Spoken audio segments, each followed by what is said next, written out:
to live in a period where there has not been any warfare on our shores.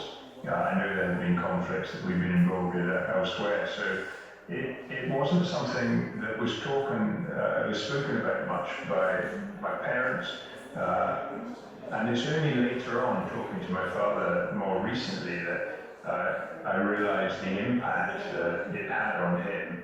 His father was posted to North Africa and was away for 4 years, and he didn't see his father for 4 years during the Second World War. But he came back, and whether he was affected by it, I'm not sure. But on my wife's side of the family, she has a great-grandfather who was out in Flanders somewhere and never found. So it's hung over the family from her point of view, having lost Bertie as he was known.